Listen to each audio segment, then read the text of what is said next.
Nifty again last 5 minutes లో 150 points పెరిగింది. Even yesterday చూసుకున్న 200 పాయింట్ల వరకు నిఫ్టీ 50 అయితే పెరిగింది.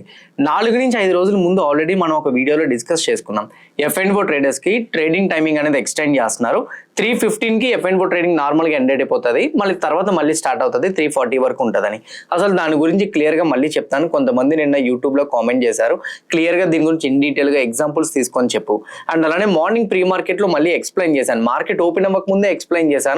ఈ రోజు ప్రైస్ అడ్జస్ట్మెంట్ అవుతుంది, ఈ ప్రైస్ అడ్జస్ట్మెంట్ వల్ల మార్కెట్ ఫాలో అవడానికి అవకాశాలు ఉంటాయని. సో మార్నింగ్ ప్రీ మార్కెట్ చూడలేదు, సో మళ్ళీ ఇప్పుడు ఫ్రెష్ గా ఎక్స్ప్లెయిన్ చేయాలంటే మళ్ళీ ఎక్స్ప్లెయిన్ చేస్తాను ఎందుకు ఈ రోజు మార్కెట్ పడిందని. రేపు కూడా మార్కెట్ పడడానికి అవకాశాలు ఉన్నాయి, దానికి కూడా కారణాలు చెప్తాను. వీటితో పాటు వార్ రిలేటెడ్ ఉన్న updates, gold and silver updates, కొన్ని important stocks like KEI industries 7 to 8% పెరిగింది, LIC 9% పడింది, ఏథర్ ఎనర్జీస్ కంపెనీ అయితే మాత్రం 14% పెరిగింది. ఇలా కొన్ని ఇంపార్టెంట్ కంపెనీస్ గురించి డిస్కస్ చేయాల్సి ఉన్నాయి, వాటి గురించి కూడా మాట్లాడతాను. ఈ డాట్స్ అన్ని కనెక్ట్ చేసి సింగిల్ వీడియోలో నేను మీకు పెట్టి చూపిస్తాను. బట్ కాకపోతే మీరందరూ కూడా ఏ పాయింట్ ఆఫ్ వ్యూ అనే వీడియో చూస్తునేటప్పుడు నేను మా టీం మీకు ఎఫర్ట్స్ పెట్టామని అనిపిస్తే డెఫినెట్ గా వీడియోని లైక్ చేయండి. ఛానల్ ఇంకా సబ్స్క్రైబ్ చేసుకోకుండా వీడియో చూస్తూ ఉంటే ఛానల్ కూడా సబ్స్క్రైబ్ చేసుకోండి. అలానే ఇదే వీడియో మీ ఫ్రెండ్స్ ఆర్ మీ రిలేటివ్ షేర్ చేస్తే హెల్ప్ అవుతుంది అనుకుంటే వాళ్ళకి కూడా షేర్ చేయండి. నా without any delay let's get into our daily post market report. First of all ఈరోజు ఓవరాల్ గా మార్కెట్స్ ఎలా క్లోజ్ అయ్యాయి అనే కన్క్లూజన్ డిస్కస్ చేద్దాం. దాని ప్రకారంగా చూస్తే నిఫ్టీ 0.64% నెగిటివ్ గా క్లోజ్ అయితే, సెన్సెక్స్ 0.27% నెగిటివ్ గా క్లోజ్ అయింది. హౌఎవర్ బ్యాంక్ నిఫ్టీ 0.58% నెగిటివ్ గా క్లోజ్ అయితే, ఫిన్ నిఫ్టీ 0.52% నెగిటివ్ గా క్లోజ్ అయింది. మిడ్ క్యాప్ నిఫ్టీ 0.18% నెగిటివ్ గా క్లోజ్ అయితే, స్మాల్ క్యాప్ నిఫ్టీ 0.23% పాజిటివ్ గా క్లోజ్ అవ్వడం చూసాం. ఈ రోజు ఇండియా విక్స్ 2% పైక్ అవుతూ 12.1 దగ్గర క్లోజ్ అవ్వడం అయితే చూడగలిగాం. సో ఇప్పుడు రైట్ నౌ మార్కెట్ ఫాలో అయిన దానికి గ్లోబల్ మార్కెట్స్, క్రూడ్ ఆయిల్ పెరుగుతుంది, వార్, ఇవన్నీ నేను చెప్తే ఎప్పుడు ఉన్న రొటీన్ పాయింట్స్ అయ్యి ఉంటాయి. దాని గురించి కాకుండా అసలు ఎందుకు ఇలాగా మార్కెట్ పెరిగింది, ఈ రోజు పడ్డానికి కారణం ఏంటనేది దాని గురించి చెప్తాను. ఫస్ట్ ఆఫ్ ఆల్ మీ అందరికీ చెప్పాలి, సెబీ వాళ్ళు వచ్చేసరికి సో క్లోజింగ్ ప్రైజింగ్ ని కంప్లీట్ గా ఫెయిర్ గా, ట్రాన్స్పరెంట్ గా, ఇంకా క్లియర్ గా పెట్టాలని డిసైడ్ అయ్యారనమాట. అంటే ఏంటని మీరు అడగచ్చు, ఇంతకు ముందు మన మార్కెట్స్ లో లాస్ట్ అంటే 3:30కి ఒక క్లోజింగ్ ప్రైస్ చూపెడుతుంది కదా, ఆ 3:30కి క్లోజింగ్ ప్రైస్ చూపించేది ఎలా డిసైడ్ అయ్యేదంటే లాస్ట్ 15 minutes లోని volume weighted average price. Okay, highest number of volumes ఎక్కడ క్రియేట్ అవుతున్నాయో దాన్ని బట్టి యావరేజ్ చేసి ప్రైస్ అనేది డిసైడ్ అయ్యేది అనమాట. అంటే last 30 minutes last 15 minutes high end లో క్యాలిక్యులేట్ చేసి దానికి డివైడెడ్ బై 2 చేస్తే మనకి 3:30 క్లోజింగ్ ప్రైస్ అనేది వచ్చేది. యాక్చువల్గా ఇంతకు ముందు అది జరిగేది అనమాట. కానీ ఆ ప్రైస్ వల్ల ఏం జరుగుతుందంటే, లెట్స్ సే ఎగ్జాంపుల్, సో 320కి, 325కి, 327కి అందరూ కూడా ఆర్డర్స్ ప్లేస్ చేస్తున్నారు. ఒకేసారి 3:30కి ఒక పర్సన్, 329కి ఒక person huge number of quantities తోటి బై ఆర్డర్ ప్లేస్ చేశాడు అనుకోండి, ప్రైస్ అనేది సడన్ గా జంప్ అవుతుంది. జంప్ అయిన తర్వాత సంవాట్ లో ప్రైస్, హై ప్రైస్ తీసుకొని యావరేజ్ చేసినప్పుడు ప్రైస్ అనేది కొంచెం తగ్గుతుంది. కానీ స్టిల్ అయితే మాత్రం ప్రైస్ లో అంత ఫెయిర్, ట్రాన్స్పరెన్సీగా కనిపించట్లేదని సెబీ ఫీల్ అయింది. మీరు అనొచ్చు 3:30 ప్రైస్ మీద అంత ఫోకస్ చేయాలని. 3:30 ప్రైస్ వల్ల ఇండెక్స్ వాల్యుయేషన్ మారుతుంది, ఇండెక్స్ పాయింట్స్ మారుతాయి. ఇంకోటి ఏంటంటే మ్యూచువల్ ఫండ్స్ కి NAV మారిపోతుంటది. మొత్తం ఎంటైర్ స్టాక్ మార్కెట్ యొక్క వాల్యుయేషన్ కూడా మారిపోతుంటది. వీటన్నిటి వల్ల వచ్చేసరికి ఇన్స్టిట్యూషనల్ ఇన్వెస్ట్మెంట్స్, యొక్క రిటర్న్స్, బ్రోకరేజ్ ఛార్జెస్ ఇవన్నీ మారుతుంటాయి. కాబట్టి దాన్ని కంట్రోల్ చేయడం కోసం ఇంకా ఫెయిర్ గా పెట్టాలని డిసైడ్ అయ్యారు. అలా డిసైడ్ అయినప్పుడే క్లోజింగ్ ఆప్షన్ ని తీసుకొచ్చారనమాట. సింపుల్ అండ్ షార్ట్ లో మీకు చెప్పాలంటే, ఈ క్లోజింగ్ ఆప్షన్ సెషన్ ఎందుకు తీసుకొచ్చారంటే, F&O ట్రేడింగ్ చేసే వాళ్ళు ఎవరైతే ఉన్నారో, క్యాష్ మార్కెట్ లో ట్రేడ్ చేసే వాళ్ళు ఆర్ క్యాష్ మార్కెట్ లో స్టాక్స్ కొనుక్కున్న వాళ్ళకి లాంగ్ టర్మ్ పెద్దగా ఇంపాక్ట్ ఉండదు. కానీ ప్రతిరోజు స్టాక్స్ లో ప్రైజెస్ చేంజ్ అవుతున్నప్పుడు ఇంట్రాడే ట్రేడింగ్ చేసే వాళ్ళు, F&O ట్రేడింగ్ చేసే వాళ్ళకి ఆ ఇంపాక్ట్ అనేది మారిపోతుంటది. కాబట్టి వాళ్ళ కోసం మాత్రమే ఈ ప్రైజింగ్ అనేది చేంజ్ చేయడం జరిగింది. అయితే 3:15కి F&O టైమింగ్స్ అనేది ఆగిపోతాయి. F&O ట్రేడ్ చేసే వాళ్ళు ఎవరైతే ఉన్నారో, ఆర్ ఎల్స్ F&O స్టాక్స్ లో ట్రేడ్ చేసే వాళ్ళు ఎవరైతే ఉన్నారో, F&O ట్రేడర్స్ కాదు, F&O లో ట్రేడ్ అయిన ప్రతి స్టాక్, ప్రతి ఇండెక్స్ కూడా 3:15కి మార్కెట్ టైమింగ్స్ క్లోజ్ అయిపోతాయి. క్లియర్ గా నేను మీకు ఇక్కడ చూపిస్తాను, కావాలంటే ఒకసారి చూడండి, మీకు అర్థమవుతుంది. డిస్ప్లే మీద ఒకసారి మీరు చూడండి. 3:15కి మార్కెట్ టైమింగ్స్ అయితే మాత్రం క్లోజ్ అయిపోతాయి. 5 minutes ట్రేడ్ హాల్ట్ అవుతుంది. అంటే 3:50 నుంచి 3:20 వరకు మీరు ఎవరు ట్రేడ్ చేయడం కుదరదు. 3:20 నుంచి మీకు స్పెషల్ ట్రేడింగ్ సెషన్ అనేది ఓపెన్ చేస్తారు. ఆ స్పెషల్ ట్రేడింగ్ సెషన్ లో జరిగిన యాక్టివిటీ బట్టి క్లోజింగ్ ప్రైస్ అనేది డిసైడ్ అవుతుంది. సో ఇందులో 3:15 to 3:20 ట్రేడింగ్ టైం హాల్ట్ అయిన తర్వాత 3:20 to 3:25కి ఎంట్రీ 1. ఓకే, అంటే సింపుల్ చెప్పాలంటే ఫస్ట్ రౌండ్ ఆఫ్ ఎంట్రీ మీరు చేసుకోవచ్చు. Either it can be entry or it can be exit. Okay, so అందులో మీరు మార్కెట్ ఆర్డర్స్ ప్లేస్ చేయొచ్చు, లిమిట్ ఆర్డర్స్ ప్లేస్ చేయొచ్చు. సెకండ్ రౌండ్ ఆఫ్ ఎంట్రీ 325 నుంచి 330, ఇందులో మీరు లిమిట్ ఆర్డర్స్ ప్లేస్ చేసుకోవచ్చు. మార్కెట్ ఆర్డర్స్ ప్లేస్ చేసిన వాటిని మాడిఫై చేయడం కుదరదు, క్యాన్సిల్ చేయడం కుదరదు.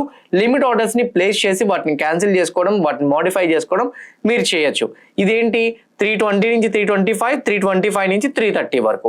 330 నుంచి 335 టైంలోని ఆర్డర్స్ మ్యాచ్ అవుతాయి. లెట్స్ సే ఎగ్జాంపుల్ 100 రూపీస్ దగ్గర ఒక 1000 క్వాంటిటీస్ ప్లేస్ అయినాయి అనుకోండి. సో 105 దగ్గర వచ్చేసరికి మీకు ఒక 1000 క్వాంటిటీస్ ప్లేస్ అయినాయి అనుకోండి. 100 రూపీస్ దగ్గర ఒక 1000 క్వాంటిటీస్, 105 దగ్గర ఒక 1000 క్వాంటిటీస్ బయర్స్ ప్లేస్ చేశారు. సెల్లర్స్ మాత్రం 103 దగ్గర ప్లేస్ చేశారు అనుకోండి. సో వాళ్ళు ఒక 1500 క్వాంటిటీస్ అక్కడ ప్లేస్ చేశారు అనుకోండి. సో ఈ రెండు ప్రైజెస్ ని యావరేజ్ చేసి దీనికి కూడా ప్రైజ్ ని కోరిలేట్ చేసి మార్కెట్ ఆర్డర్ ఎట్లానో పెట్టారు కాబట్టి యావరేజ్ ప్రైస్ ఒకటి చూసుకొని అక్కడ ఆర్డర్స్ ని ప్లేస్ చేస్తారు. ఈ సిస్టమ్ అనేది ప్రీ ఓపెన్ మార్కెట్ సెషన్ లో ఉందన్నమాట. దాన్ని ఈక్విలిబ్రియం ప్రైస్ మోడల్ అంటారనమాట.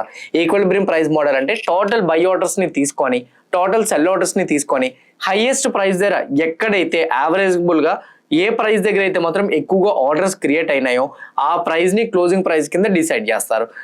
మోస్ట్ ఆఫ్ ద పీపుల్ అందరూ మార్కెట్ ఆర్డర్సే పెడతారు కాబట్టి అందుకు దాన్ని బట్టి ఈక్విలిబ్రియం ప్రైస్ బట్టి మీకు వచ్చేసరికి సెట్ అవుతుంది అనమాట. ఇప్పుడు రైట్ నో అదే సిస్టమ్ ని 315 కి మార్కెట్ క్లోజ్ అయ్యే ముందు, అంటే 330కి మార్కెట్ క్లోజ్ అయ్యే ముందు ఈ సిస్టమ్ ని తీసుకొచ్చారనమాట. ఇప్పుడు రైట్ నో F&Oలో ట్రేడ్ చేసే వాళ్ళు ఎవరైతే ఉన్నారో వాళ్ళకి మాత్రం ఈ ఛాన్స్. నార్మల్ గా ఈక్విటీ మార్కెట్స్ లో స్టాక్స్ లో ట్రేడ్ చేయాలనే వాళ్ళు చేయొచ్చు. ఈ క్లోజింగ్ ప్రైస్ అనేది కొంచెం ఫెయిర్ గా ఉంటది. ఆ ఫెయిర్ గా ఉండడం వల్ల మనకు వచ్చేసరికి ఇండెక్స్ అంటే నిఫ్టీ స్పాట్ ప్రైస్ చేంజ్ అనేది ప్రాపర్ గా ఉంటుంది. వాటితో పాటు F&O స్టాక్స్ యొక్క క్లోజింగ్ ప్రైస్ కూడా కొంచెం చేంజ్ అవుతుంది. మ్యూచువల్ ఫండ్ల NAVs కూడా చేంజ్ అవుతాయి, బ్రోకరేజ్ ఛార్జెస్ చేంజ్ అవుతాయి అండ్ రీజన్ తోటి సెబీ దీన్ని తీసుకొచ్చింది. ఇందులో చాలా మందికి అవగాహన లేదు. ఎస్టర్డే నుంచే ఇది మార్కెట్ లోకి వచ్చింది. NSE వాళ్ళు ఒక రిపోర్ట్ ని కూడా ఇచ్చారు, మీరు ఒకసారి చూడండి. ఈవెన్ NSE ఇచ్చింది, BSE కూడా ఇచ్చింది. BSEలో ఓవరాల్ గా అయితే మాత్రం 400 ట్రేడింగ్ మెంబర్స్ దగ్గర నుంచి పార్టిసిపేషన్ వచ్చిందంట. ట్రేడింగ్ మెంబర్స్ అంటే ఎవరు? లైక్ ఈ బ్రోకర్స్, ఇన్స్టిట్యూషన్ ఇన్వెస్టర్స్ వీళ్ళందరూ అనమాట. ఈ బ్రోకింగ్ అకౌంట్ లో ఓవరాల్ గా ట్రేడ్ చేసే వాళ్ళు కూడా ఉన్నారు. అయితే BSEలోని NSEతో కంపేర్ చేస్తే BSEలో యొక్క వాలటాలిటీ తక్కువ ఉంది. కారణం ఏంటి అని అంటే నిఫ్టీ కన్నా నిఫ్టీలో వచ్చేసరికి 50 స్టాక్స్ ఉంటాయి, BSEలో కేవలం 30 స్టాక్స్ ఉంటాయి. వాటితో పాటు BSEలో ట్రేడింగ్ యాక్టివిటీ కూడా కొంచెం తక్కువ ఉంటుంది. అండ్ అట్లనే టాప్ 30 కంపెనీస్ మాత్రమే అందులో ఉన్నాయి కాబట్టి పెద్దగా సెన్సెక్స్ కి ఎఫెక్ట్ అనేది కనిపించట్లేదు. సెన్సెక్స్ లో కూడా ఎఫెక్ట్ కనపడుతుంది కానీ నిఫ్టీతో కంపేర్ చేస్తే సెన్సెక్స్ కనిపించట్లేదు. బికాజ్ నిఫ్టీలో 50 స్టాక్స్ ఉన్నాయి కాబట్టి. NSEలో మీరు ఇక్కడ చూస్తే 515 ట్రేడింగ్ మెంబర్స్ పార్టిసిపేట్ చేశారు. ఎస్టర్డే 56,773 యూనిక్ పాన్ కార్డ్స్ తో ఆర్డర్స్ అయితే ప్లేస్ అయినాయనంట. వాటితో పాటు 42,822 మండే ప్రీ ఓపెన్ సెషన్ లో పార్టిసిపేట్ చేశారు. అండ్ బట్ 330కి అయితే మాత్రం 56,773 యూనిక్ పాన్ కార్డ్స్ తో అయితే మాత్రం ప్లేస్ అవడం జరిగిందని కూడా చెప్తున్నారు. అంతేకాదు దీని ప్రైస్ బ్యాండ్ కూడా పెట్టారంట. +3% అప్పర్ సర్క్యూట్, -3% లోవర్ సర్క్యూట్. అందుకే మనకి ఇక్కడ ప్రైస్ అయితే మాత్రం ఇలా చేంజ్ అవుతుంది. అయితే ఇంకోటి ఏంటంటే 56,000 పాన్స్ అనేది చాలా తక్కువ అండి. చాలా థిన్ వాల్యూమ్.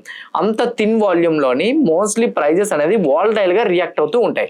యూజువల్ గా SME stocks, small cap stocks ఎలా రియాక్ట్ అవుతాయి చూడండి. పర్సంటేజెస్ లో ఆ ప్రైజెస్ రియాక్ట్ అవుతాయి. 1%, 2%, 3% అలా ప్రైజెస్ అనేవి రియాక్ట్ అవుతాయి. ఎగ్జాక్ట్లీ ఇక్కడ కూడా జరిగింది ఇదే. నిఫ్టీ 50లోనే కాదు ఎందులోనైనా కానీ ట్రేడ్ చేసే వాళ్ళు లిక్విడిటీ తక్కువ ఉంది అని అనుకోండి, చాలా తక్కువ మంది ఉన్నారనుకోండి, ఈ ఇన్స్టిట్యూషనల్ ఇన్వెస్టర్స్ మాత్రమే పార్టిసిపేట్ చేస్తారు. రీటైలర్స్ అంతగా పార్టిసిపేట్ చేయరు. వాళ్ళు డైలమాలో ఉంటారు, వాళ్ళకి ఇది అలవాటు అవ్వదు కదా. యూజువల్ గా రీటైల్ నాకు తెలిసి మన దాంట్లోనే వ్యూవర్స్ కి 90% of the members or 80% of the members కి ఇలా ట్రేడింగ్ యాక్టివిటీ ఇలా జరుగుతుంది. 340కి క్లోజింగ్ ప్రైస్ డిసైడ్ అవుతుంది, ఇలా ప్లాన్ చేశారు. సో సెబీ ఇలా అప్డేట్ తీసుకొచ్చింది, August 3rd నుంచి తీసుకొస్తుందని చాలా రేర్ పీపుల్కి తెలుసు. అయితే ఒకవేళ తెలిసినా కూడా ఆర్డర్స్ని ఎలా ప్లేస్ చేయాలి, ఏ విధంగా ప్లేస్ చేయాలి, దాంట్లో రిస్క్స్ ఏంటి, ఏది ఇన్వాల్వ్ అయి ఉంటుంది అనేది తెలియదు. బిగ్ ప్లేయర్స్కి మాత్రమే తెలుసు. సో మోస్ట్లీ వాళ్ళే ఇన్వాల్వ్ అయి ఉంటారు. సో దానివల్ల మోస్ట్లీ ప్రైస్ యొక్క వాలటాలిటీ అనేది పెరిగిపోతుంది. గుర్తుపెట్టుకోండి, లార్జ్ క్యాప్లోని పైసాస్లో కూడా ట్రేడ్ అవుతుంది. అందుకే లార్జ్ క్యాప్లో మీరు ఎప్పుడైనా అబ్జర్వ్ చేశారు లేదో 0.05% లో కూడా ట్రేడ్ అవుతుంది. కానీ స్మాల్ క్యాప్స్ లో, SME స్టాక్స్ లో 0.05% లో ఎప్పుడైనా ప్రైస్ చేంజ్ అవడం మీరు చూసారా? 0.5, 0.1, 0.2లో చేంజ్ అవుతుంది. 0.001 దగ్గర కూడా ట్రేడ్ అవ్వదు. బట్ లార్జ్ క్యాప్స్ లో ట్రేడ్ అవుతుంది. దానికి కారణం ఏంటంటే లార్జ్ క్యాప్ లో లిక్విడిటీ ఎక్కువ ఉంటుంది, అంటే బయ్యర్స్ అండ్ సెల్లర్స్ ఎక్కువ ఉంటారు. ఇక్కడ లాస్ట్ 15 minutes లో నిఫ్టీలో కూడా స్మాల్ క్యాప్స్ లో ఎలా జరుగుతుందో అలానే జరుగుతుంది. అందువల్ల ఇది తీసుకొచ్చి 2 రోజులు అవుతుంది కాబట్టి సెబీ దీన్ని అబ్జర్వ్ చేస్తుంది. దీని మీద ప్రాపర్ రిపోర్ట్ ఎన్ఎస్సి కూడా ఇచ్చింది, బిఎస్సి కూడా ఇచ్చింది. స్టార్టింగ్ ఉంది కాబట్టి ఇట్లా జరుగుతుంది అని చెప్పి లాస్ట్ 15 నిమిషాల్లోనే క్లోజింగ్ ప్రైస్ కోసం మాత్రమే డిసైడ్ చేసిన క్లోజింగ్ ప్రైస్ కోసం మాత్రమే పెట్టిన ఈ టైమింగ్ లో జరిగే ట్రేడింగ్ యాక్టివిటీలోని తక్కువ లిక్విడిటీ ఉండడం బట్టి ఈ ప్రైజెస్ ఇలా స్పైక్ అవుతున్నాయి.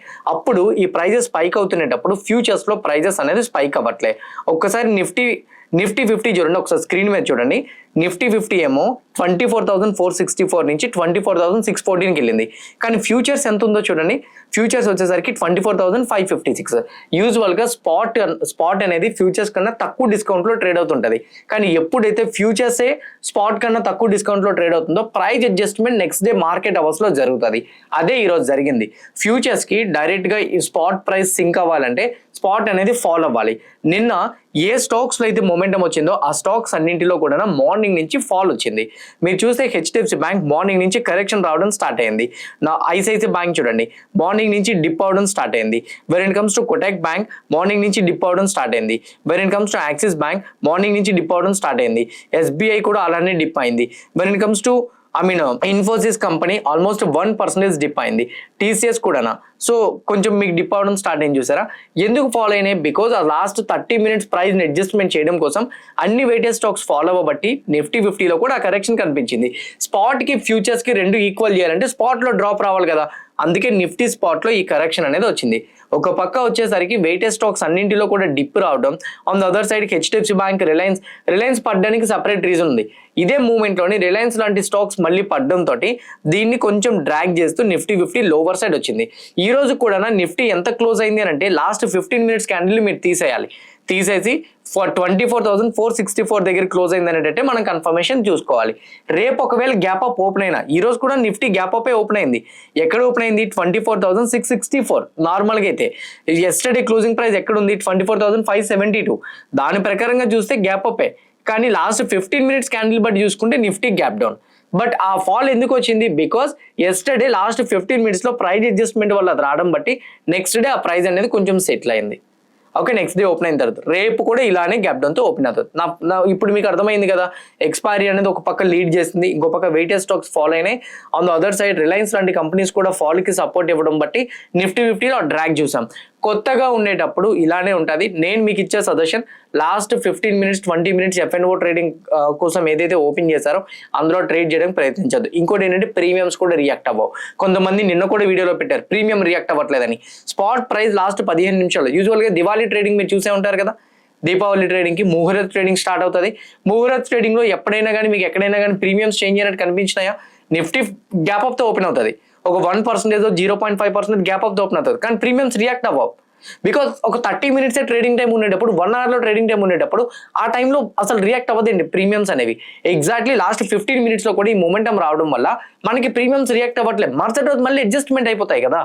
సో దానివల్ల ఈ ఇంట్రెన్సిక్ వాల్యూస్ అప్పటికప్పటికి చేంజ్ చేసుకొని ఎక్స్ట్రెన్సిక్ వాల్యూస్ అడ్జస్ట్ అవ్వడానికి చాలా టైం పడుతుంది ప్రీమియమ్స్కి, అంటే ఇమీడియట్గా చేంజ్ అవ్వాలంటే. అందువల్ల 15 నిమిషాలు అనేది ప్రీమియమ్స్ అంతగా రియాక్ట్ అవ్వట్లేదు. డికే అవుతుంది, మూమెంటం వస్తుంది ప్రీమియమ్స్ లో కూడా, కానీ అంత ఫాస్ట్ రియాక్షన్ స్పాట్ లో వచ్చేంతలాగైతే మాత్రం ప్రీమియమ్స్ లో రావట్లే. అందుకే లాస్ట్ 15 minutes ట్రై చేయొద్దు. ఇంకోటి ఏంటంటే ఇదంతా అలవాటు పడడానికి, రీటైల్ ట్రేడర్స్ అలవాటు పడడానికి, ఇన్స్టిట్యూషన్ ఇన్వెస్టర్స్ అలవాటు పడడానికి, ఈ ప్రైస్ యొక్క బ్యాండ్ తగ్గడానికి కొన్ని రోజులు టైం పడుతుంది. దీన్ని సెబీ చూసి తీసేస్తుందా లేకపోతే ఇంకేదో విధంగా మారుస్తుందా ఏంటి అనేది క్లారిటీ లేదు. అది వచ్చినంత వరకు ఇది ఇలానే ఉంటుంది, ఈ ప్రైస్ రియాక్షన్ ఇలానే ఉంటుంది. బీటీఎస్సీ ట్రేడ్స్ క్యారీ ఫార్వర్డ్ చేయొద్దు. లాస్ట్ 15 minutes క్యాండిల్లో స్పైక్ అయిందని వీటితో పాటు మార్కెట్స్ రిలేటెడ్ గా ఏదైనా ఈవెంట్స్ ఉంటున్నాయని అనుకునేటప్పుడు కూడా మాక్సిమం చేయడానికి ప్రయత్నించద్దు. నార్మల్ గానీ 15 minutes ఇలా రియాక్ట్ అవుతుంది. సడన్ గా ఏదైనా ఈవెంట్ ఉందనుకోండి, ఆ 15 minutes ఇంకా వైల్డ్ గా రియాక్ట్ అవుతుంది. ఆ టైంలోని నిఫ్టీ 300 నుంచి 400 పాయింట్లు పెరిగిపోయినా ఆశ్చర్యపోవాల్సిన అవసరం లేదు. 3% అప్పర్ సర్క్యూట్ ఇచ్చారంటే ఇండెక్స్ ఈజీగా 1000 పాయింట్లు అయినా పెరగచ్చు. అందుకే చెప్తున్నా, ఎనీథింగ్ మీరు ఒకవేళ కానీ మార్కెట్లో పొజిషన్స్ ని తీసుకోవాలనుకుంటే కొన్ని రోజులు క్యారీ ఫార్వర్డ్ ని అవాయిడ్ చేయండి. అండ్ ఇంకోటి ఏంటంటే 310 కి 3.5 మీ పొజిషన్స్ ని క్లోజ్ చేయండి. ఇంకోటి ఏంటంటే ఓపెనింగ్ ట్రేడ్స్ ని అవాయిడ్ చేసేయండి. ముందు రోజు ఈ స్పైక్ వచ్చిందంటే నెక్స్ట్ డే డిప్ అనేది ఉంటుంది. డ్యామ్ షూర్ గా రేపు కూడా డిప్ అవడానికి ఛాన్స్ అయితే మాత్రం ఉంది. ఓకే, ఎందుకు ఆల్రెడీ మీకు ఇక్కడ కనపడుతుంది. దీనికి నువ్వు ఫ్యూచర్స్ ప్రైస్ కి డిఫరెన్స్ చూడండి. ఆల్రెడీ ఫ్యూచర్ ప్రైస్ కి దీనికి డిఫరెన్స్ 60 పాయింట్స్ చూపిస్తుంది. నైట్ ఏదైనా పెద్ద ఈవెంట్ జరిగి లేదా నైట్ ఏదైనా ఒక పాజిటివ్ న్యూస్ వచ్చి మార్కెట్ బిగ్ వేలో పాజిటివ్ గా వెళ్తేనే మళ్ళీ ఆ గ్యాప్ అప్ కొంచెం కవర్ అవ్వచ్చు. మేబీ ఫ్లాట్ లో ఓపెన్ అవ్వడానికి ఛాన్స్ ఉంటుంది. లేదనుకోండి డిప్ అవ్వడానికి ప్రాబబిలిటీస్ అయితే మాత్రం ఉన్నాయి. ఇప్పుడు క్లారిటీగా ఒక రీజన్ మీకు అర్థమైందని అనుకుంటున్నా. ఇంకా ఇన్ డెప్త్ కావాలనుకుంటే కామెంట్ బాక్స్ లో పెట్టండి. దీని మీద స్పెషల్ గా ఒక వీడియో సాటర్డే వీకెండ్ లో నేను చేసి పెడతా.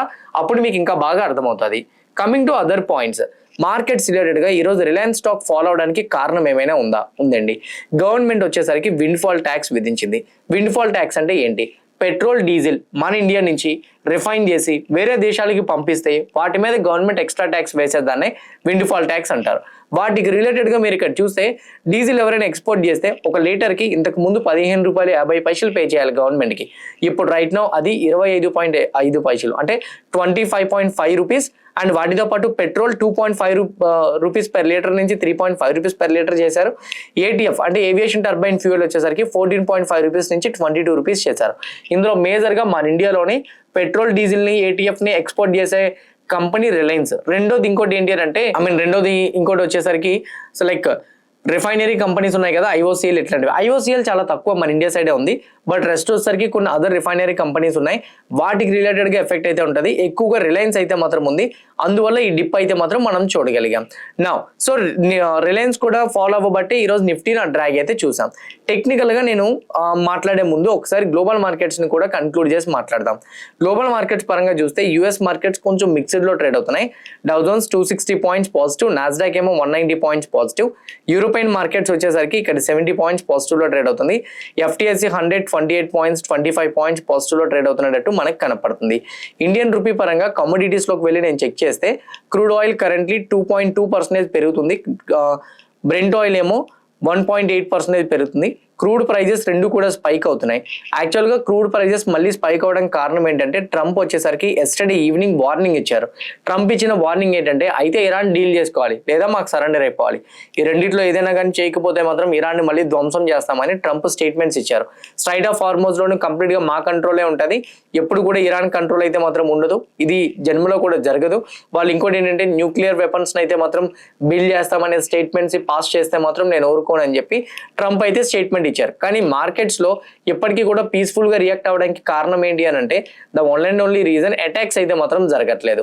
ఈ రోజు నైట్ కి ఏదైనా జరుగుతుంది అనేటట్టు ట్రంప్ అయితే స్టేట్మెంట్ చేస్తున్నారు. ఇరాన్ కూడా దీనికి రిప్లై ఇస్తూ వచ్చింది. ఏంటంటే ఇరాన్ చెప్తున్న దాని ప్రకారంగా సో అంటే ట్రంప్ చేసిన స్టేట్మెంట్స్ లో ఒకవేళ కానీ రేపటికల్లా స్ట్రైట్ ఆఫ్ హార్మోజ్ ఓపెన్ అవ్వకపోతే మాత్రం యుఎస్ మళ్ళీ బాంబింగ్ చేస్తుంది అనేటట్టు స్టేట్మెంట్స్ ఇచ్చాడు ఇతను. అంటే ఎలా అయినా రేపు స్ట్రైట్ ఆఫ్ హార్మోజ్ ఓపెన్ అయిపోవాలి అని చెప్తున్నాను. ఇరాన్ వాళ్ళు ఏం చెప్పారంటే స్ట్రైట్ ఆఫ్ హార్మోజ్ కంప్లీట్ గా మా కంట్రోల్లో ఉంటుంది. మేము ఎవ్వరికి కూడా భయపడి మేము స్ట్రైట్ ఆఫ్ హార్మోజ్ ని ఓపెన్ చేయం.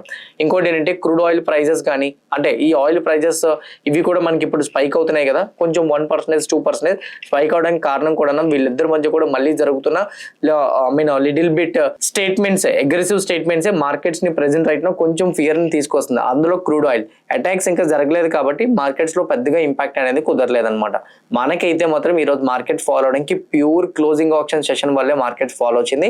వాటిలో వెయిటెడ్ స్టాక్స్ లో కరెక్షన్ రావడం, ఇండెక్స్ యొక్క ప్రైస్ అడ్జస్ట్మెంట్ జరగడం, నిఫ్టీ ఎక్స్పైరీ ఉండడం, వీటితో పాటు విండ్ ఫాల్ ట్యాక్స్ వల్ల రిలయన్స్ స్టాక్ కూడా పడడంతో నిఫ్టీని కొంచెం డ్రాగ్ చేస్తుంది.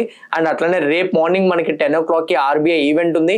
రేపు మార్నింగ్ 10 o'clock ఆర్బీఐ మనకి లోకల్గా ఏదైనా ఈవెంట్ ఉంటే మనం ముందుగానే ప్రాఫిట్ బుకింగ్ చేసుకుంటూ ఉంటాం కదా, దానివల్ల ప్రాఫిట్ బుకింగ్ వచ్చింది. దీని అంతటితో పాటు క్రూడ్ మళ్ళీ ఒక 2% స్పైక్ అవడంతో నిఫ్టీ ఎక్స్పైరీ కూడా ఉంది కాబట్టి ఆ వాల్టాలిటీ కంటిన్యూ అయింది. ఇది మేజర్గా ఉన్న పాయింట్స్ అయితే మాత్రం. నా వార్ రిలేటెడ్ గా చూసుకుంటే నైట్కి ఏమైనా కానీ మళ్ళీ అటాక్ స్టార్ట్ చేస్తే క్రూడ్ 90 అబోవ్ వెళ్ళడానికి ఛాన్స్ ఉంటుంది. ఒకవేళ కానీ 90 అబోవ్ క్రూడ్ కానీ స్పైక్ ఇస్తే మాత్రం మళ్ళీ మార్కెట్స్ లో కరెక్షన్ కనపడుతుంది. ఒకవేళ కానీ ఇరాన్ ఒమాన్ యొక్క డీల్ ఆల్మోస్ట్ ఫైనలైజ్ అయితే మాత్రం ఆల్రెడీ ఇంతకు ముందు ఇరాన్ వాళ్ళు కూడా స్టేట్మెంట్స్ ఇచ్చారు, నేను చూశాను. ఇరాన్ వాళ్ళు చెప్తున్న దాని ప్రకారంగా ఒమాన్ కి అయితే మాత్రం మేము అగ్రీ అవుతున్నాం. అండ్ ఇంకోటి ఏంటంటే straight of Hormuz complete control మా దగ్గర ఉంటుంది. ఎగ్జిట్ పాయింట్స్ దగ్గర ఒమాన్ వాళ్ళు కూడా చెక్ చేసుకుంటూ ఉంటారు. అండ్ మొత్తం కూడా కంట్రోలింగ్ మాకు ఇస్తానంటున్నారు కాబట్టి ఈ అగ్రీకి మేము అంటే ఈ ఎంఓయూకి మేము అగ్రీ చేద్దాం అనుకుంటున్నాం. ఈ ఫ్రెష్ మ్యారిటైన్ రూట్ ని మేము యాక్సెప్ట్ చేద్దాం అనుకుంటున్నాం అనేటట్టు ఇరాన్ సైడ్ నుంచి కూడా కొన్ని స్టేట్మెంట్స్ వచ్చినాయి. వాళ్ళిద్దరి మధ్య కూడా ఎంఓయూ ఈ రోజు నైట్ గా జరిగిపోతే స్ట్రైట్ ఆఫ్ హార్మోజ్ ఎటువంటి టెన్షన్స్ మరి క్రియేట్ అవ్వవు. మోస్ట్లీ వీళ్ళిద్దరితో ఎవరైతే మాత్రం కంప్లీట్ గా ఎక్కువ ఫ్రెండ్లీగా ఉంటారో వాళ్ళందరు షిప్స్ అయితే మాత్రం స్ట్రైట్ ఆఫ్ హార్మోజ్ నుంచి ఇన్ అండ్ అవుట్ వెళ్తూ ఉంటాయి. So mostly issues sort out అవ్వచ్చు అనుకుంటున్నా. యుఎస్ ఇరాన్ వార్ రిలేటెడ్ అయితే మాత్రం ఇవి ఇలానే ఉంటాయి. Okay, currently US Iran war related ఏవైతే ఉన్నాయో అవి అలానే స్టేట్మెంట్స్ కంటిన్యూ అవుతాయని నేనైతే మాత్రం ఎక్స్పెక్ట్ చేస్తున్నా. ఇవి మేజర్గా ఉన్న అప్డేట్స్ అయితే మాత్రం. టెక్నికల్గా నిఫ్టీ పరంగా చూసుకుంటే ఈరోజు డే ఎండ్కి మార్కెట్స్ క్లోజ్ అయినది 315 ప్రైస్ రిలేటెడ్గా చూస్తే 24,470. టెక్నికల్గా నిఫ్టీకి ఉన్న సపోర్ట్ లెవెల్ 24,500. మోస్ట్లీ 24,500 దగ్గరే క్లోజ్ అయింది. నిన్న కూడా పోస్ట్ మార్కెట్ ఒకటి మనం మాట్లాడుకున్నాం. Until and unless 24,500 down side break down అవ్వనంత వరకు నిఫ్టీలో పాజిటివ్ మూమెంటం ఎక్స్పెక్ట్ చేయొచ్చని. సో నా పాయింట్ ఆఫ్ వ్యూలో నిఫ్టీ 24,500 మళ్ళీ డౌన్ సైడ్ బ్రేక్ అయితే కరెక్షన్ రావచ్చు. లేదు అనుకుంటే మాత్రం 24,500 దగ్గర కన్సాలిడేట్ అవ్వడానికి ప్రాబబిలిటీస్ ఎక్కువగా ఉంటాయి అనేది నా పర్సనల్ ఒపీనియన్. ఇది నిఫ్టీ 50 రిలేటెడ్గా టెక్నికల్ పాయింట్ ఆఫ్ వ్యూ అయితే మాత్రం క్లియర్గా నేను ఇందాక చెప్పిన డేటా పాయింట్స్ మీకు అర్థమైనాయని నేనైతే అనుకుంటున్నా. When it comes to the bit coin, currently bit coin 63,500 దగ్గర ట్రేడ్ అవుతుంది. 63,500 అనేది యాజ్ ఆఫ్ నౌ మనకి ఇప్పుడు ఉంటున్న నో ట్రేడింగ్ జోన్లో ఉన్న లెవెల్ ఇది. ఎందుకంటున్నానంటే నో ట్రేడింగ్ జోన్ అని ఎందుకంటున్నానంటే బిట్ కాయిన్కి వచ్చేసరికి 62,000 నుంచి 64,000 అనేది నో ట్రేడింగ్ జోన్. ఈ జోన్లో ఉన్నంతసేపు బిట్ కాయిన్ ఇలానే మ్యూట్లో పెర్ఫామ్ చేస్తుంది. వన్స్ 64,000 కానీ బ్రేక్ చేస్తే 65,500 వరకు మొమెంటం చూడొచ్చు. ఒకవేళ కానీ 64,000 కానీ బ్రేక్ చేయకపోతే 65,500 వరకు మొమెంటం చూసే ప్రాబబిలిటీస్ తక్కువ ఉంటాయి అనేది నా ఒపీనియన్. ఎనీథింగ్ 62,200 నుంచి 65,500 ఇన్ బిట్వీన్ లో mostly bit coin coming days లో కనపడుతుందని నేనైతే అనుకుంటున్నా. స్టిల్ బిట్ కాయిన్ ని గోల్డ్ ని కన్సర్న్స్ రూపంలో పెట్టడానికి కారణం మళ్ళీ కూడా ఈ టెన్షన్స్ స్టేట్మెంట్స్ ద్వారా రైజ్ అవుతున్నాయి. వీటితో పాటు US 10 years బాండ్ yield హైలో ఉంది. రేపు మార్నింగ్ RBI మానిటరీ పాలసీ కూడా ఉంది కాబట్టి గోల్డ్ కూడా బిట్ కాయిన్ లానే కొంచెం న్యూట్రల్ మూమెంటం అయితే ఇస్తుంది. ఈవెన్ కరెంట్లీ గోల్డ్ కూడా కంప్లీట్లీ కన్సాలిడేషన్ మోడ్ లో అయితే మాత్రం ఉంది. ఈవెన్ సిల్వర్ కూడా 60 నుంచి 54.5 ఇన్ బిట్వీన్ లెవెల్లోనే ఉన్నాయి. Gold, silver, bit coins mostly short term లోని కొంచెం వాలటైల్ గానే ఉండడానికి ప్రాబబిలిటీస్ అయితే ఉంటాయండి. ఎవరైనా గోల్డ్, సిల్వర్, బిట్ కాయిన్ లో యాక్టివ్ గా ట్రేడ్ చేద్దాం అనుకున్నా, లేదా US స్టాక్స్ కొంచెం డిప్ అవుతున్నాయి కదా, వాటిని ఆపర్చునిటీగా తీసుకొని ఎవరైనా ఇన్వెస్ట్మెంట్ చేసుకుందాం అనుకున్నా కూడా కింద కామెంట్ బాక్స్ లో నేను డెల్టా ఎక్స్చేంజ్ రిఫరల్ లింక్ ఇచ్చిన. ఆ లింక్ క్లిక్ చేసి అకౌంట్ ఓపెన్ చేసుకుంటే 5 minutes లో అకౌంట్ యాక్టివేట్ అవుతుంది. US tech stocks, European tech stocks, Asian tech stocks, gold, silver, bit coin అన్నింటిలో ట్రేడ్ చేసుకోవడానికి మీకు ఛాన్స్ ఉంటుంది. ఇంకోటి మీకు డాలర్ కరెన్సీ చేంజ్కి అయితే మాత్రం మీకు ఎక్స్ట్రా ఛార్జెస్ ఏం పడవు, అసలు ఛార్జెస్ కూడా ఉండవు. ఓకే, సో ఇది మేజర్గా ఉన్న బెనిఫిట్స్ అయితే మాత్రం. ఎవరైనా అకౌంట్ ఓపెన్ చేద్దాం అనుకుంటే కింద లింక్ క్లిక్ చేసి అకౌంట్ ఓపెన్ చేసుకోండి. ఇంకోటి 24/7 ట్రేడ్ చేసుకోవచ్చు. లెవరేజ్ ఉంటుంది, బట్ లెవరేజ్ ఛార్జెస్ ఉంటాయి, ఎక్స్పైరీ కూడా ఉండదు. ఓకే, నా ఇంపార్టెంట్ స్టాక్స్ రిలేటెడ్ గా చూసుకుంటే ఈ రోజు డాబర్ కంపెనీ 2.5% ఒకనొక స్టేజ్ లో ఫాల్ అయింది. డే అండ్ అయ్యేసరికి 3.8% డిక్లైన్ అయింది. బేసిక్ గా డాబర్ కంపెనీస్ ప్రిపేర్ చేసే ప్రొడక్ట్స్ మీ అందరికీ తెలుసు కదా. యూజువల్ గా డాబర్ కంపెనీస్వి న్యాచురల్ ప్రొడక్ట్స్ ఉంటాయి, ప్యూర్ అని చెప్పి, ప్యూర్ గ్యారంటీడ్ అని, ఆర్గానిక్ అని, కోకోనట్ వాటర్స్ ఇవన్నీ ఉంటాయి వీళ్ళ ప్రొడక్ట్స్. లైక్ అంటే వెర్జిన్ కోకోనట్ ఆయిల్ అని, సీసెమ్ ఆయిల్ అని చెప్పి, కోకోనట్ వాటర్ అని చెప్పి, కోకోనట్ మిల్క్ అని చెప్పి, యాపిల్ కైడర్ వెనిగర్ అని చెప్పి ఇవన్నీ ఉంటాయి. వాటన్నిటిపైన వీళ్ళు 100% ట్రాన్స్పరెంట్ అని వేస్తుంటారు. చూడండి, 100% natural, 100% pure, 100% purity guarantee, 100% organic, 100% tender coconut water అని ఇవన్నీ ఉంటాయి.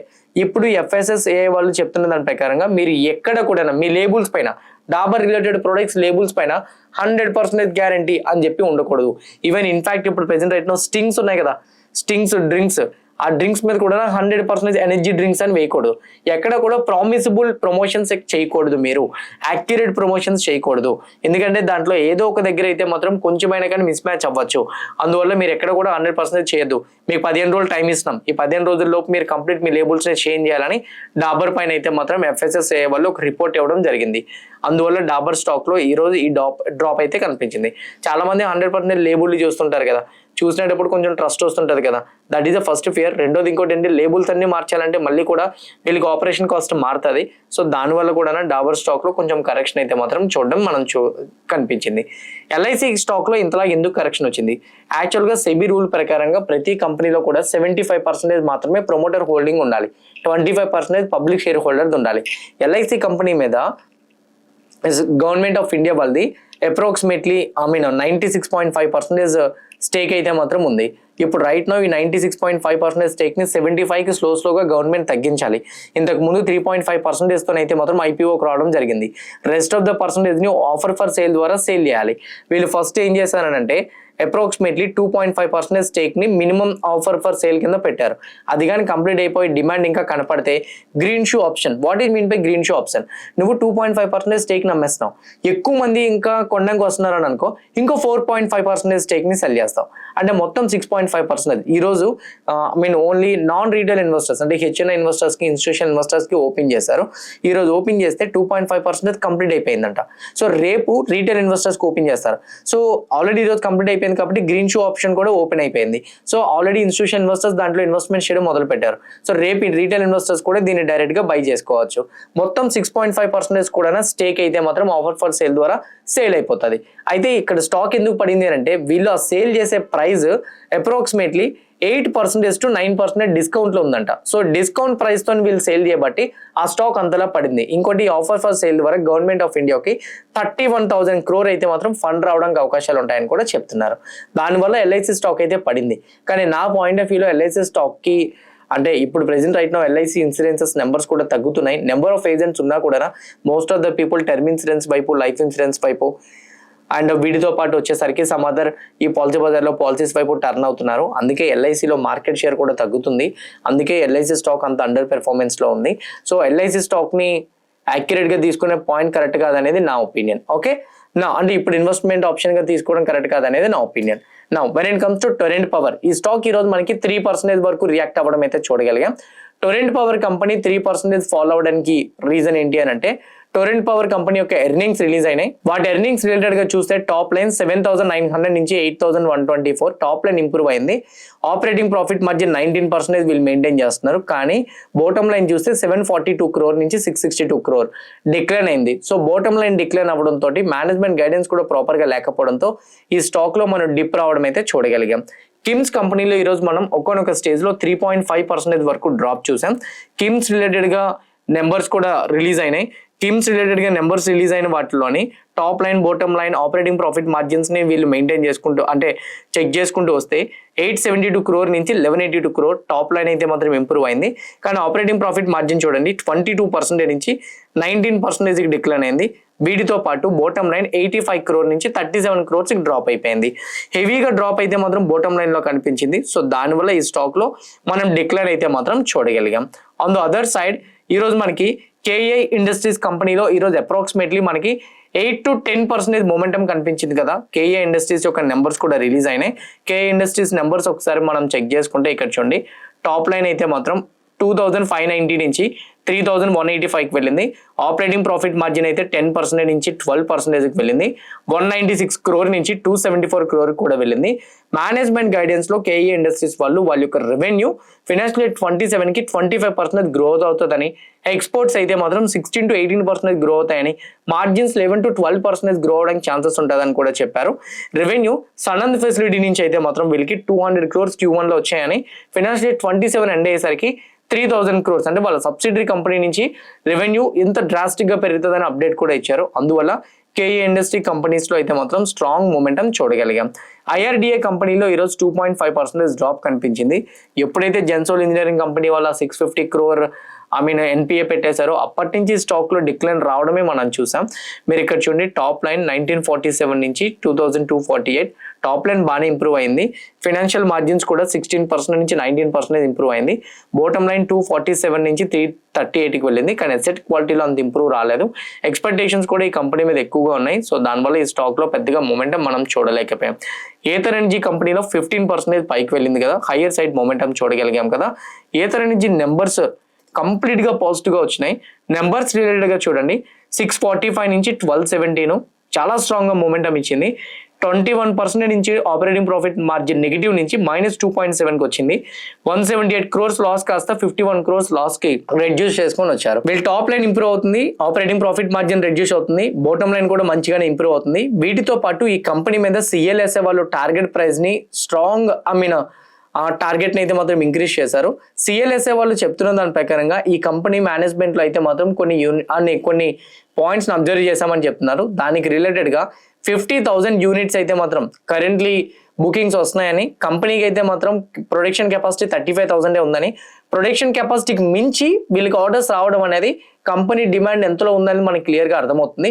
దీన్ని బట్టి అయితే మాత్రం ఈ స్టాక్ లో ఒక స్ట్రాంగ్ మూమెంటం మనం చూడొచ్చని ఏథర్ ఎనర్జీ వాళ్ళు చెప్తున్నారు. ఏథర్ ఎనర్జీ సిఎల్ఎస్ఏ వాళ్ళు ఏథర్ ఎనర్జీ మీద 1600 టార్గెట్ ప్రైస్ పెంచడం బట్టి ఈ స్టాక్ లో అయితే మాత్రం మనం స్ట్రాంగ్ మూమెంటం చూసాం. ఎస్బీఐ ఫండ్ స్టాక్ ఈ రోజు అప్రాక్సిమేట్లీ 3.5% డిక్లైన్ అవడం అయితే మాత్రం మనం చూసాం. ఎస్బీఐ ఫండ్స్ లో యొక్క నెంబర్స్ లో చూసుకుంటే పెద్దగా ఇంప్రూవ్మెంట్ అయితే మాత్రం కనిపించలేదు. నెంబర్ చూడండి, 1001 crore నుంచి 1153 crore, టాప్ లైన్ బాగానే ఇంప్రూవ్ అయింది. బాటమ్ లైన్ అయితే 849 నుంచి 880 న్యూట్రల్ గా వచ్చింది. ఆపరేటింగ్ ప్రాఫిట్ మార్జిన్ కూడా 79 నుంచి 80% నార్మల్ గానే వచ్చింది. కానీ మేజర్ గా ఈ స్టాక్ మీద డిసప్పాయింట్ అవడానికి రీజన్ ఎస్బీఐ ఫండ్స్ వాళ్ళు రీసెంట్ గా ఐపీఓకి వచ్చినప్పుడే మేము మేనేజ్మెంట్ గైడెన్స్ ఇచ్చాము. ఇప్పుడు కూడా మేనేజ్మెంట్ గైడెన్స్ ఇవ్వాలని మేము అనుకోవట్లేదు. ప్రాపర్ గా మా ఫండ్ దగ్గర నుంచి ఏఎం ఎంత పెరుగుతుంది, నెక్స్ట్ కమింగ్ ఇయర్స్ లో ఎంత గ్రోత్ రేట్ లో మేము రాబోతున్నాం, అండ్ అట్లానే మా టార్గెట్ ఏంటి, ఫైనాన్షియల్ 27 మేము ఏమి అచీవ్ చేయాలనుకుంటున్నాం అనేది ఇవేమీ కూడా మేము ఇవ్వాలనుకోవట్లేదు. ఆల్రెడీ లాస్ట్ టైం ఏదైతే ఇచ్చామో అదే మేము మెయింటైన్ చేస్తున్నాం అని చెప్పి ఎస్బీఐ ఫండ్స్ వాళ్ళు మేనేజ్మెంట్ కాన్ఫరెన్స్ కాల్లో ఏది చెప్పకపోవడంతో ఈ స్టాక్ లో 3.3% డిక్లైన్ అయితే మాత్రం మనం చూసాం. గోడ్రేజ్ ప్రాపర్టీస్ నెంబర్స్ ఈరోజు 2.5% డ్రాప్ రావడం అయితే మాత్రం మనం చూసాం. గోడ్రేజ్ ప్రాపర్టీ నెంబర్స్ కూడా రిలీజ్ అయినాయి. నెంబర్స్ రిలీజ్ అయితే top line and bottom line వీటితో కంపేర్ చేసుకుంటే ఇక్కడ నెంబర్ చూడండి, అప్రాక్సిమేట్లీ 435 crore నుంచి 506 crore అయితే మాత్రం ఇంప్రూవ్ అయింది. ఆపరేటింగ్ ప్రాఫిట్ మార్జిన్ -62% నుంచి -58% వెళ్ళింది. బాటమ్ లైన్ ఏమో 598 నుంచి 349 వచ్చింది. బాటమ్ లైన్ డిక్లైన్ అయింది. ఆపరేటింగ్ ప్రాఫిట్ మార్జిన్ ఎప్పటికీ నెగిటివ్ లోనే మెయింటైన్ అవుతుంది. సో పెద్దగా ఎక్స్పెక్టేషన్స్ తగ్గట్టుగా రాకపోవడంతో గోడ్రేజ్ ప్రాపర్టీ నెంబర్స్ లో కూడా మనం డిక్లైన్ రావడం అయితే చూడగలిగాం. సరిగమ ఇండియా లిమిటెడ్ కంపెనీలో ఈరోజు 5% పాజిటివ్ సైడ్ మొమెంటం రావడం అయితే మాత్రం మనం చూసాం. సరిగమ యొక్క నెంబర్స్ కూడా రిలీజ్ అయినాయి. సరిగమ నెంబర్స్ మీరు టాప్ లైన్ కంపేర్ చేసుకుంటే 207 crore నుంచి 264 crore వెళ్ళింది. 27% ఉన్న ఆపరేటింగ్ ప్రాఫిట్ మార్జిన్ 35% వెళ్ళింది. 37 crores ఉన్నది 52 crores కూడా వెళ్ళింది. Top line, bottom line, operating profit margins కూడా మంచిగా గ్రో అవ్వబట్టి సరిగమ ఇండియా నెంబర్స్ లో కూడా స్ట్రాంగ్ పాజిటివ్ మూమెంటం ఇవ్వడం అయితే చూడగలిగాం. గ్రాఫిట్ ఇండియా లిమిటెడ్ కంపెనీ ఈరోజు అప్రాక్సిమేట్లీ 8% మూమెంటం అయితే చూసాం.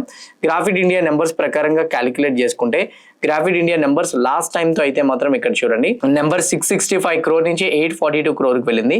6% ఉన్న ఆపరేటింగ్ ప్రాఫిట్ మార్జిన్ 17% వెళ్ళింది. 133 crores ఉన్న బాటమ్ లైన్ 171 crore కూడా వెళ్ళింది. క్వార్టర్ అండ్ క్వార్టర్ లో కూడా మంచిగానే ఇంప్రూవ్మెంట్ కనిపించింది. అందువల్ల గ్రాఫిట్ ఇండియా నెంబర్స్ లో స్ట్రాంగ్ పాజిటివ్ మూమెంటం అయితే చూడగలిగాం. ఇవి మేజర్ గా ఉన్న అప్డేట్స్ అయితే హోప్ క్లియర్ కట్ గా నేను ఎక్స్ప్లెయిన్ చేసిన అప్డేట్స్, కనెక్ట్ చేసిన డాట్స్, ఇచ్చిన ఇన్ఫర్మేషన్ మీకు హెల్ప్ అయింది అనుకుంటున్నా. ఎవ్రీథింగ్ హెల్ప్ అయితే వీడియో లైక్ చేయండి. ఛానల్ ఇంకా సబ్స్క్రైబ్ చేసుకోకుండా వీడియో చూస్తుంటే ఛానల్ కూడా సబ్స్క్రైబ్ చేసుకోండి. ఇదే వీడియో మీ ఫ్రెండ్స్ ఆర్ మీ రిలేటివ్ షేర్ చేస్తే హెల్ప్ అవుతుంది అనుకుంటే వాళ్ళు కూడా షేర్ చేయండి. See all tomorrow morning at 8 AM in pre-market analysis. Bye bye.